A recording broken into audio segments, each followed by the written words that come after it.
ضيوفنا الكرام، رحبوا معنا بإيدي لاش، محرر تنفيذي في هاب كلتشر ومقدم لبرنامج GoalsCast. Ladies and gentlemen, please welcome on stage Edie Lush, Executive Editor, Hub Culture and co-host, Global GoalsCast. Good afternoon. Really lovely to see you all again. I am really delighted to be joined by an incredible panel to be talking about how you build teams, how you build winning teams, in fact. And we've got a great, speaking of global citizens, we have an amazing panel of, in fact, global citizens themselves. So just to introduce you to them, first of all, just to my left here is Tarig Enaya. He's the Senior Vice President of the STC Business Unit, transforming STC from a telecom company to a digital company. Then we have Avi Glazer, the chairman of Manchester United Football Club. We'll get to you in just a moment. And of course, and then we have Mervi Jansson, who's the CEO of Omnia Education Partnerships from Finland. So not only do we have people from Saudi Arabia, from the United States, and from Finland, but they were also educated in lots of different places. So the United States, China, the United States, Finland, and the UK. Is that right? That's right. We're going to make this as much of a conversation as possible, and we're also going to bring you into this. So before we start our conversation, I want to get a question, get a sense of, from the audience, of what you think about teams. So first of all, who considers themselves a member of a team? Pretty much everyone. Who considers themselves a member of a dream team? Okay. And who in here's favorite team is Manchester United Football Club? All right. Oh no, I feel we have some rival supporters here. Let's start off first, Avi, with you. Tell me, what do you think what makes Manchester United such an incredible team? How did they build? What's the history of building a great team? Well, in Manchester United, everything starts with the youth. Developing youth is a core belief in Manchester United. It's part of the ethos of what Manchester United is, and it all starts with our youth academy. What's amazing about Manchester United is since 1937, for over 80 years, graduate of our youth academy has been in our match day squad, which is really an unbelievable accomplishment. So what Manchester United does is it tries to develop young players, and we have an under 18 team, we have an under 16-year-old team, we have an under 14-year-old team, we have an under 12-year-old team, and we have an under 10-year-old team. So the people start very, very young, and their goal is to work their way up to be on the Manchester United first team. So once again, developing youth, making these players and these people successful is a very, very comprehensive process. And we try to instill in these young people a lot of good traits. We try to build their character, their self-belief, their persistence, their resilience, things like that. And it's a long process, and it's a lot of hard work. And the players themselves have to really be dedicated to try to be successful. So that's really the core of Manchester United. And it's not just, as you mentioned, about playing football. It's actually some really difficult things for young people, especially if they're going from playing on a youth team to playing for Manchester United, because suddenly you have all the pressure of playing on a world-famous team. You have the pressures of social media.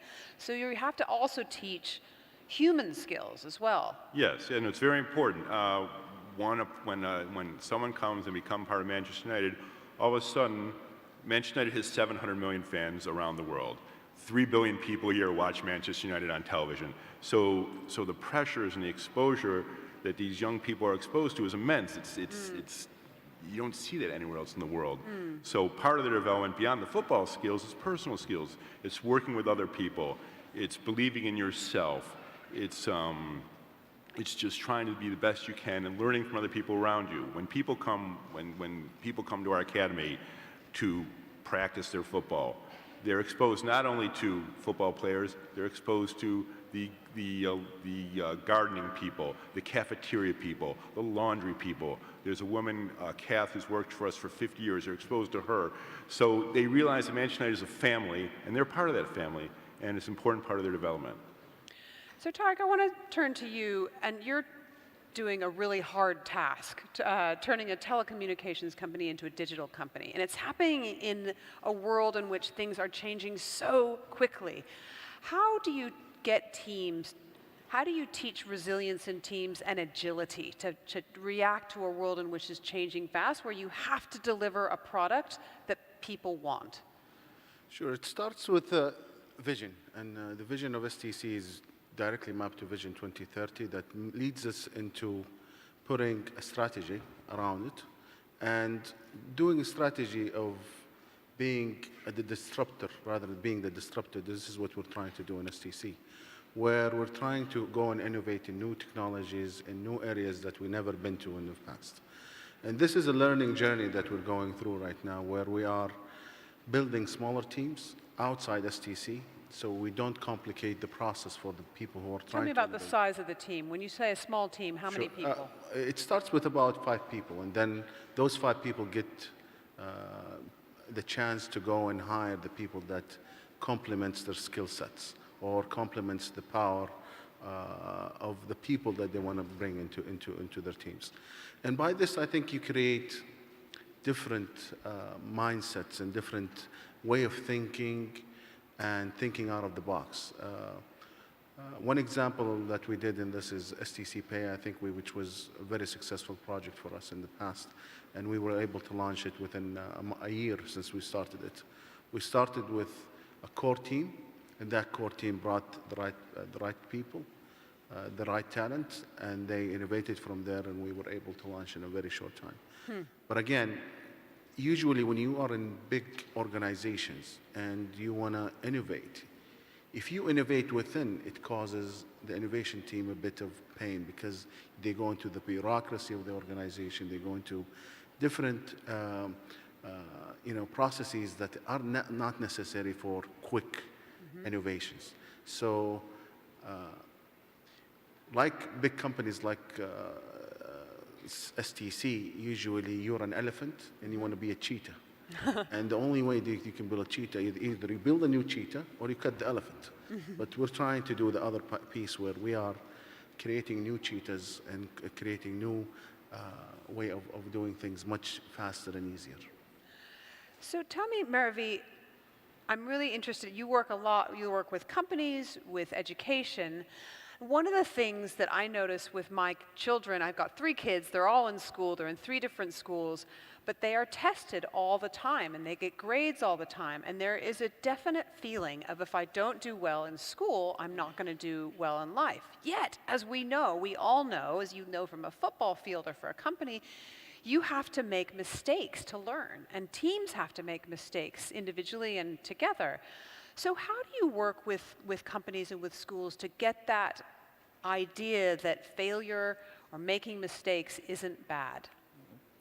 Well, first of all, I have to say that in Finland, teams are vital to our economy because we're 98% an SME economy. So we don't have the Aramcos, the Sabics, etc. We really have to build that team character and give people a flair of what it will be like to be in a team. So if we look at education, I totally agree with you. There's often a gap between what we're testing and what the real life, what the working life will want of you. And I think that's something that education needs to bridge one way or the other very quickly, because we end up then having to, let's say, reskill and upskill people so that they're suitable for working life and life in general. So there's definitely a gap there. But then if we look at, let's say, building teams as a part of education, that can be done. But then we have to change the yardstick we're measuring with. And I think that's an important thing to understand, that when we're learning together, it's an accelerated learning. We learn from each other. We learn content, but we learn so many other things as well. I wouldn't talk about learning from mistakes. I would talk about a learning journey that has different phases in it. So basically, you learn and you keep learning. You learn from others, you learn together, you learn by mistake as well as then from mistakes.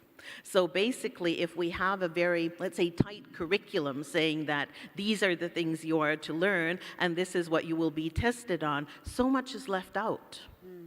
And actually, the part that's left out, unfortunately, is often the part that we need in life, as in life skills. And I think that's where we really need to look at education very hard and see how can we add more value? How can we change how we're delivering, not really delivering education, but building an ecosystem for learning? I think that's the key point, because regardless of what degree we all have today, probably 5 years from now, we're all going to be in need of reskilling anyway.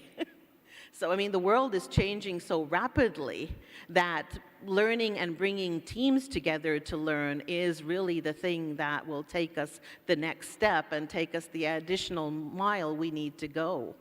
And give me an example. You mentioned there, sometimes you don't learn the thing you set out to learn. Can you give me an example of that? Well, for instance, if we're just in a school setup, let's say we're teaching any of the STEM subject, we're teaching mathematics. But when you're teaching it together or learning it together, basically, okay, you're learning math, but then if the teams are, let's say, learning and competing in mathematical equations or science or whatever, they learn about ideation, they learn about creativity, they learn about how to, let's say, do projects, things like this. So it's a much more of a bigger concept than just learning a single thing in science or mathematics. And I think that's what's important in terms of learning, looking at the bigger picture of what all needs to be learned, whether it's in school, training, or a corporate setting. Avi, I want to turn to you. Obviously, a football team is made out of incredible players. And sometimes you have real standout players, people who are, I think, difference makers, I think is one of the terms I've heard you use. Tell me how you get stars on teams to play well together. Well, as you know, football is the ultimate team sport. You have 11 players working together to try to be successful. And in terms of our academy over the years, we've had a number of people come through who have gone out to be great superstars. George Best, Ryan Giggs, Paul Scholes. On our current team, we have Paul Pogba, we have Jesse Lingard, we have Marcus Rashford. So these are all people that have gone on to be very successful people. But you have a team, and you're part of a team, and one of the things we try to instill to people in our academy is everyone has a role to play. Everyone's part of a family. And while different people excel at different things, if everyone's trying to do their own thing and not worrying about the people around them, you're not going to have a successful team. And people see that when you're going up through our academy, the younger people look at the older players and they learn from them. They see how they interact with people when they're in their teammates, and they realize it's a very important thing, and they see this on the pitch. So if you can't go through life just trying to be me. You've got to be part of something bigger, and it's an important thing we try to instill onto the players. Tell me, how do you deal with stars on a team, Tarig? How do you deal with people who have been standouts in university or standouts from one team, and you've got to integrate different personalities to achieve a really significant goal? How do you make that work? We have different programs for this. I think our strategy is to hire fresh graduates and younger teams to come into STC and put them into programs like STC Academy has a new fresh comers to STC goes into a 4 months or 5 months program where we try to bridge a gap between what is the outcomes of the university versus what is needed, and we try to bridge that gap for them and get them into speed much faster. But usually what we do, we engage those teams with stars in STC that coaches them and takes them to different levels of the organization. But again, it comes back to the leadership of the organization, how they empower those teams and give them the chances to deliver on the projects that they have or into the workforce or work tasks they get. But usually, when you empower, you hold people responsible, and this is where we adopt in STC. Yes, we empower people, but we hold them responsible, give them KPIs that they have to deliver, and motivate them with more knowledge in different areas. And we try to build a family of groups, where they can innovate and do things much faster than they used to do. I'm going to get some audience questions in just a moment, so get your questions ready. Mervi, tell me, I'm interested when you mentioned before that most of Finland's economy is in fact small and medium-sized enterprises, and it's also apparently the happiest country in the world. So do you think that has something to do with it? Is that the size of company that has something to do with it, the size of the teams? Well, basically, if we think of a startup and entrepreneurship in general, I mean, it usually starts with a couple of people having a wonderful idea. They have a spark for something. They truly have a passion to do something. But in order for that to grow, for them to be happy, you need to convince other people as well that come on board, this is a good cause, this is something that will change the future, whatever. So basically, I believe that the fact that you can go out, you are able to get support to start a company, to fulfill your dream, whether that's a dream for a year, 5 years, 10 years, or who knows, it doesn't really matter. But the fact that you are driving something that is your passion makes people happy. And when we add to that equation the human capital and the fact that we value people by and far as the most valuable human capital, I think people feel that there is a sense of worthiness, and that makes them happy. But it's not about me being the only winner and doing it alone. It's really about getting like-minded people together to form that dream team, to go for whatever that passion might be. And I think that's the core of what is boosting our economy. That's what we live on, forests and people. And it's a lot easier to make people happy and get them together than the trees. So, I mean, we definitely go for the people. And human capital is important for us. So collaboration is a glue in our society, really. And Avi, tell me, interesting that 700 million people are Manchester United fans, and that's a really global base to have as support. So when Manchester United wins, 10% of the world is happier. So this panel is supposed to be about teams. In fact, it's about happiness. But how do you deal with that global nature? Because you're also pulling players, not just from the academy, but from around the world. How do you, and moving to Manchester, who's been to Manchester, by the way, here? So it's cold, right? It's pretty much the same weather almost all the year round. How do you make people who've probably done very well in their own national team, how do you make them feel at home in a team in which they're suddenly thrown together with people from all over the world in a place that's quite chilly?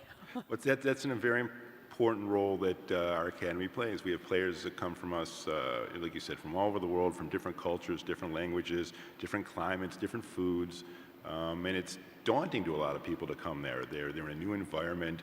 They're surrounded by all these people that have been really successful. The spotlight shines on them like it's never shined on them before. If they end up stepping out on the pitch for the first time at Old Trafford, all of a sudden, almost 700 million people know who you are, and they didn't know who you were before. They didn't necessarily know who you were before, and so it's really an experience that needs to be dealt with very carefully. So we work with the players. We try to get their families involved, to make it comfortable, to make them feel at home, and not to feel alone, to be part of a bigger team, to really feel like a part of a family, part of a team, and that helps them.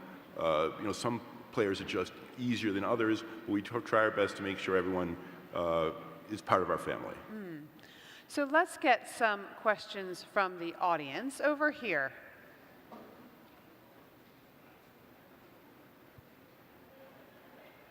Good afternoon. Looking at millennials and Generation Y, when you look at their traits, they are very ambitious. They want to achieve immediately. They want to be in the top. They want to become the superstar from day one. How can we manage to plant resilience and agility while making sure whenever you make a mistake, that you still can become the superstar. I believe this is applicable to football, and it's also applicable to organizations. So Start and then Mervi. yeah, from organization perspective is again, innovation and change is tied to each other. And usually when you talk about innovation, you're talking about changing a lifestyle or changing the way we do things. So passionate people about their business or their development, these are the type of people that we look for to lead these kind of teams when we want to be agile and moving fast forward. Usually, as I said, it's very difficult to do agile projects in big organizations. So this is why big companies spin off during, when they want to innovate in a certain technology or disrupt a different technology. So what we thought of doing is building smaller teams, finding the right team members who are passionate about the topic that we're trying to innovate in, and then empowering them and give them room for mistakes. And give them room for mistakes and bond them by time and evaluate exactly what they're doing over that period of time. If you do these combination of things, maybe I missed some other stuff that we do, but you get results out of the team. You motivate them with different tasks or different goals to go to the next level. And you grow them by that, by challenging them rather than they're punishing them for doing mistakes. Have them do mistakes, and this is the best way to learn, is by doing mistakes and moving away from those mistakes and do other mistakes that takes them to the next level. Mervi. Yeah, I was going to say, it's a rocky road. I mean, if you want to become a superstar, you need to make lots of mistakes and learn from them very fast. So there is no way that you're going to get it right the first time, because there is no right or wrong. It keeps changing. There is no one goal that you're playing for. Basically, what you need is to set yourself on a learning path and be patient and be very resilient. No, I mean, everyone who plays for Manchester United is a star. But not everyone gets to be a superstar, and a lot of people who work their way through their academy, when they start when they're young, you'll start with many, many young people. They have dreams and hopes and aspirations. Some will make it to the first team, a lot of them won't, but they all try, and they all work together to try to achieve the same goal, and it's very important. Number here, just here.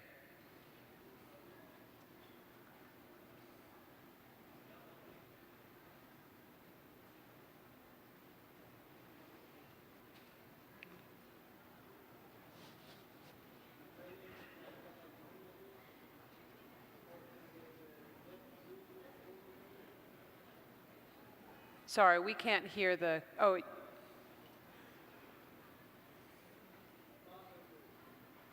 Should we go to this question first over here, and then we'll come back? Sorry, there was a question. I think. Over here? Did you have the question? This mic isn't working, so we're just going to go to this question over here.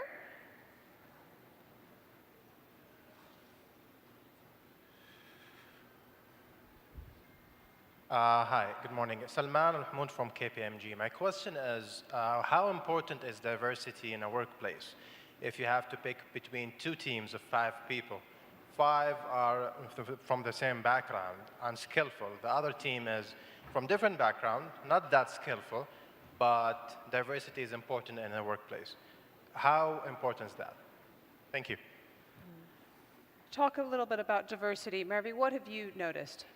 Well, in my opinion, and from our experience, diversity is a very good thing, because with diversity, you get challenges within the team, and it's more of a learning process. Because if you have everybody agreeing on the same thing, you're not going to look at options. So you need to have people giving and posing challenges so that you look at a bigger picture as a part of the team process. So definitely, I would always vote for one with diversity.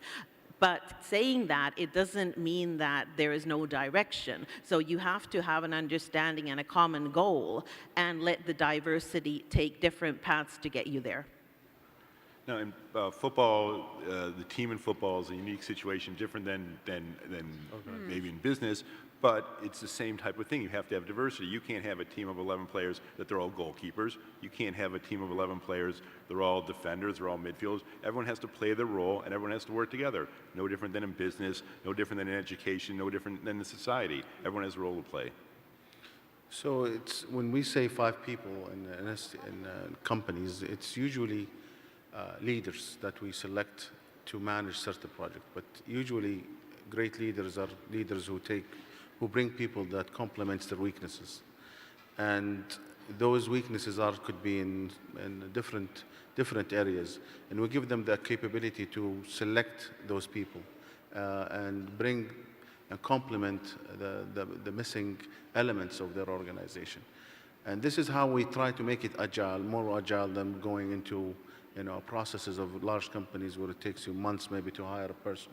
He has the power to hire a person within a day or two. And this is where agility comes in place. If empowerment comes and the idea is connected to a customer pain point, then success rate becomes much higher. Not only this, you connect that also to KPIs and other stuff that you can motivate those teams to go forward faster. And again, innovation is a key element of the success of the country of Saudi Arabia. And the only way we can go forward is by motivating the younger team, motivating the young generation to move forward to where we're trying to be at 2030. Great. Just here. Assalamu alaikum. My name is Al-Jawhara Saud Al-Saud. I'm the Deputy GM of King Salman Social Center. My question to STC, under the Promising Vision 2030, which shows the clear collaboration between the 3 sectors, putting in mind that technology is the language of this era, and STC a leader in telecommunications.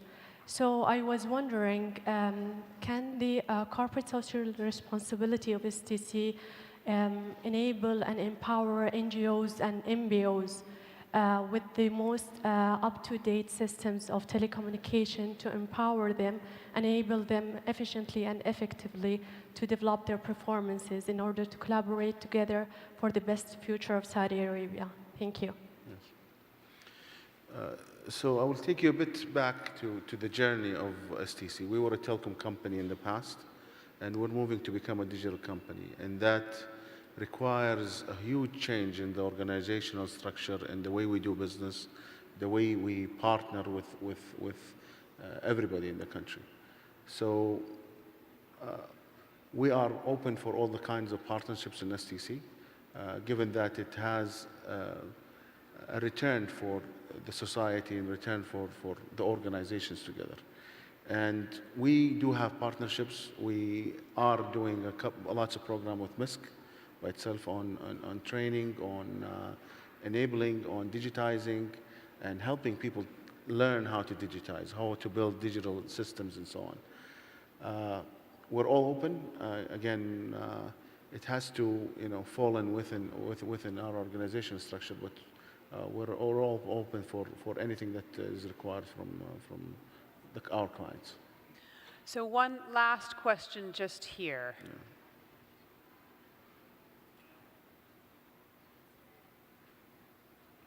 I am Abdullah Al-Muhammadi, working in deaf media community. We are publishing different aspects in sign language and with subtitles for other communities. But unfortunately, we find some individuals that being an obstacle to cooperate between deaf community and hearing community. How can we motivate these individuals to help in this kind of cooperating? My question actually is to Mr. Enaya and other speakers if they can help answering. Okay. Any brief thoughts? So, Mervi, or Mervi, why don't you kick off? Again, it comes back to diversity and respecting diversity. whether it's one community or the other, I see that you need to build bridges and you need to show people that the best results really come from the diversity and allowing for differences, because we can learn so much from those differences. So building bridges, having people exposed to each other in team situations, I think is the best way to build understanding and, again, the spirit of, hey, we're in this together. Avi, you've got some experience as well bringing people who don't speak the same language together, and it's important for coaches to be able to communicate to a diverse group. No, absolutely. I mean, exactly what she was saying. I mean, people have to realize they're part of a team. People have to respect each other. People have to be open to people with different languages, different cultures, and if everyone doesn't work together, the team is not a team. Yeah. So again, Briefly, from our side, I think it's dear to our heart to work with people like, to bridge gaps between hearing and non-hearing. And this is, if we can meet afterwards, I'm more than happy to sponsor something with MISC to do something for that. Let's see how could we work on a collaborative way with MISC team. Really, it's not my experience to talk about this, but I'm more than happy to work on it. And let's find a way that we can help. And it's a commitment on STC that we're working on. We're going to let our speakers come off the stage. Give them a really warm thank you for being up here with us. Thank you. And I'm going to invite you to join all of us outside on the terrace for lunch, and we'll see you back after that.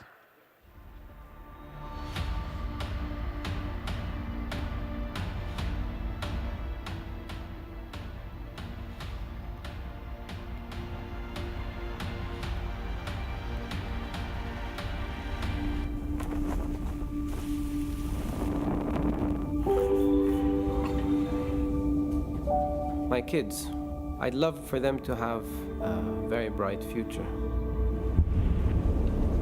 The world will be amazed of what women are capable of in Saudi Arabia. Things have shifted tremendously. We are here and we are changing the world in our own way.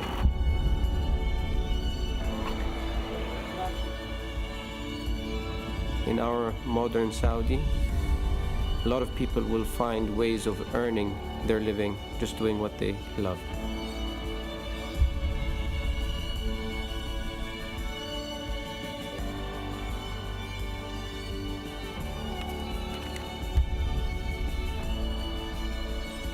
Where we are today in Saudi Arabia, this is what we need. We need inspiring young women and men to make it a better world.